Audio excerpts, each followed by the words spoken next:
जय Hind and welcome to our Chhatragarh YouTube channel. आने वाले समय पे बहुत सारी विभिन्न विभिन्न विभागों में भर्तियां आने वाली है और इस पर हम आज विस्तार से बात करेंगे। लेकिन उससे पहले मैं आप लोगों से एक चीज़ कहना चाहता हूँ कि कल टेलीग्राम चैनल पर हमारे किसी एक स्टूडेंट ने ये कहा था कि सर, बहुत टाइम हो गया तैयारी करते करते, कुछ सामने नज़र नहीं आ रहा है और मैं जॉब छोड़कर तैयारी कर रहा था, तो क्या वापस अपना प्राइवेट जॉब में लग जाऊं और क्या करूं, कुछ समझ में नहीं आ रहा। तो मैंने उनसे जो कहा था वही आप लोगों से भी ये कहना चाहता हूँ, जिनको भी ऐसा लग रहा है कि अब तैयारी छोड़ दी जाए या फिर बहुत टाइम हो गया, कुछ इसका निर्णय नहीं समझ में आ रहा है, तो उन सब से मैं एक रिक्वेस्ट करना चाहूँगा कि आप लोग, जितने भी आप लोग स्टूडेंट तैयारी कर रहे हैं, एक बार मेरी बात मानकर 6 महीने तक बिल्कुल भी पढ़ाई मत छोड़िए। ना निराश होइए इस चीज़ से, ना हताश होइए कि आगे क्या होगा क्या नहीं होगा। अगर आप अपनी तैयारी करते रहे, आपकी तैयारी में कोई कमी नहीं रही, तो 6 महीने के अंदर आप लोगों को अच्छे से अच्छी वैकेंसी देखने को भी मिलेगी और आप उसमें कुछ अच्छा कर जाएंगे। लेकिन एक चीज़ आप लोगों से रिक्वेस्ट है, अगर इतने टाइम तक आप लोग तैयारी करते रहे तो 6 महीने मेरी बात मानकर और तैयारी कर लीजिए। कारण मत पूछिए, बस 6 महीने तैयारी आप लोग करते रहिए, 6 महीने तक मत छोड़िए। उसके बाद भले आप लोगों को एक बार लगेगा तो आपकी मर्जी, लेकिन फिलहाल अगर किसी के मन में ऐसा डाउट आता है कि हम इतने टाइम से तैयारी कर रहे थे, वैकेंसी नहीं आई या हमको जॉब करना है, वापस जाना है, तो जैसे अभी तक एडजस्ट करें ऐसे कुछ दिन और एडजस्ट कर लीजिए। ठीक। आज हम बात करेंगे जो न्यूज़पेपर में आया था कि 25,000 से ज़्यादा पदों पर भर्ती होने का ये प्रस्ताव है और इसमें से बहुत सारे तो इनको मंजूरी भी मिल चुकी है, लेकिन अभी आए नहीं है। ठीक है, तो वित्त विभाग से बहुत सारी ऐसी भर्तियां हैं जिनको मंजूरी भी मिल चुकी है, लेकिन आरक्षण की वजह से या किसी अन्य कारण से ये रुकी हुई हैं। ठीक है, तो इसी चीज़ में हम आज विस्तार से बात करेंगे कौन कौन सी ये भर्तियां हैं और कौन कौन से विभाग में।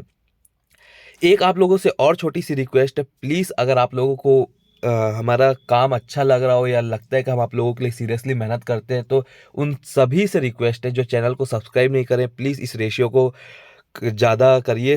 जो आपका अभी भी सब्सक्राइब का रेशियो जो है, जो भी आप वीडियो देखते हैं उसमें सब्सक्राइब वाले जो हैं वो कम है as compare to not subscribe वाले में। ठीक है, तो प्लीज़ चैनल को सब्सक्राइब करिए ताकि हमको भी थोड़ा एक मोरल सपोर्ट आप लोगों की तरफ से मिलते रहे। तो आप लोग देखिए यहाँ पर जो इन्होंने अपना ब्यौरा दिया है उस हिसाब से शिक्षक भर्ती सबसे ज़्यादा आपका 12,500, उसके बाद सहायक प्रधान अध्यापक और प्रधान अध्यापक की 1,800 पद। ठीक, फिर पैरामेडिकल स्टाफ में इन्होंने कहा है कि आपका 3,500 पद, होमगार्ड के 1,600 पद, सब इंस्पेक्टर के जो 975 पड़े उसी को इन्होंने 1,000 पद कहा है। फिर वेटनरी फील्ड ऑफिसर के 150 पद, मत्स्य निरीक्षक के 150। ठीक है, ये एक नई वैकेंसी आपको देखने को मिलेगी क्योंकि ये पिछले काफ़ी सालों से वैकेंसी छत्तीसगढ़ में नहीं हुई है। ठीक है, फिर खादी ग्रामोद्योग बोर्ड में 40 पद, संयुक्त भर्ती में 200 पद। इस भर्ती का लोग बहुत इंतजार करते हैं और मुझे ऐसा लग रहा है कि संयुक्त भर्ती में पद बढ़ के आएंगे।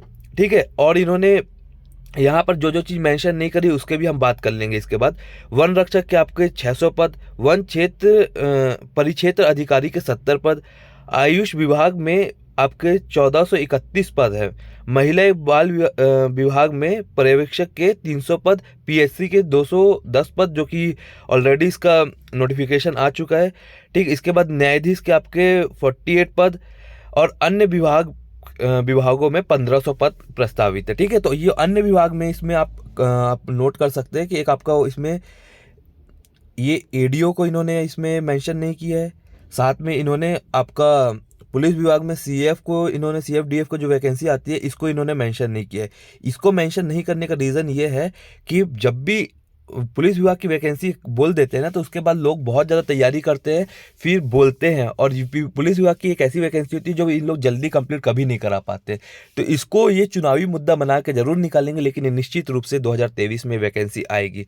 साथ में इन्होंने और भी बताया है कि आरक्षण के विवाद चलने के कारण बहुत सारी भर्तियों की नियुक्ति रुकी हुई है, जिसमें आपका पीएससी 2021 का 171 पद, आयुर्वेदिक अधिकारी का 132 पद।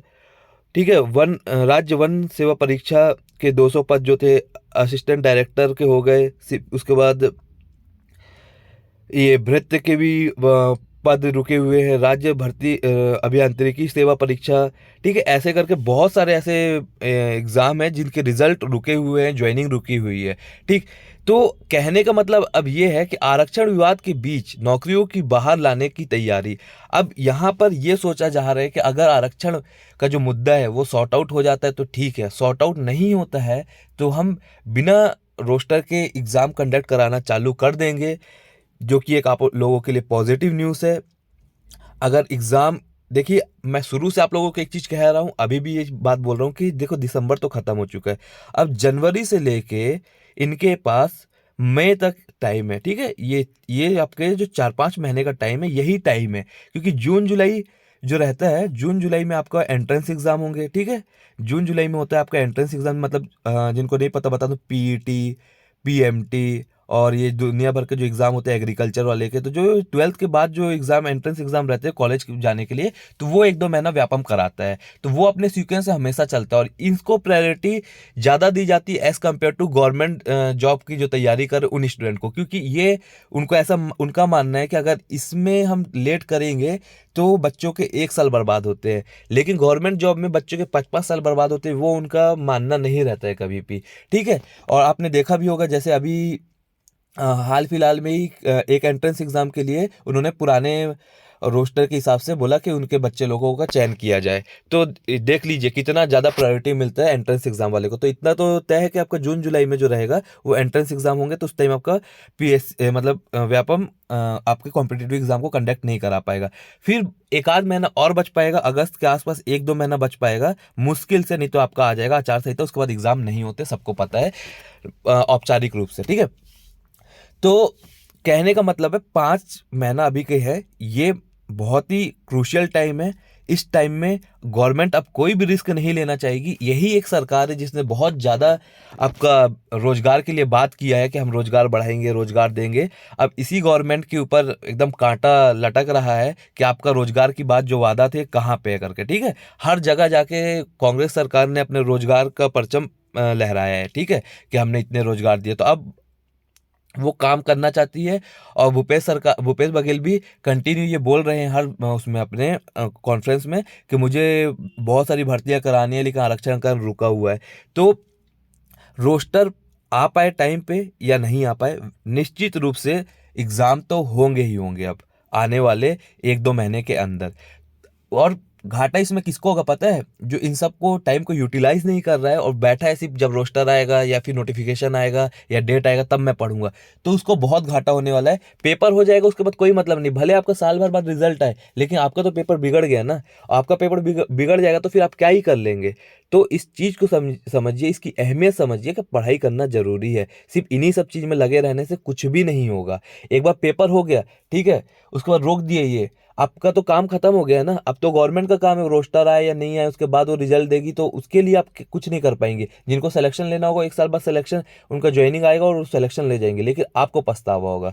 तो सबसे रिक्वेस्ट है, ये सब चीज़ों में ज़्यादा मत लगिए। हो गया, आप अपनी तैयारी करते रहिए। हर जगह जब आपको सुनने मिल रहा है कि वैकेंसी बहुत ज़्यादा आने वाली है, तो इसकी मतलब वैकेंसी आएंगी। ये इतना सारा डाटा जो इन्होंने दिया है, हम इतना करेंगे, अगर इसका 50% भी आप मान लो कि ये 25,000 है, चलो 25,000 का हम 50% भी नहीं मानते, हम 10,000 भी मान लेते हैं, ठीक है।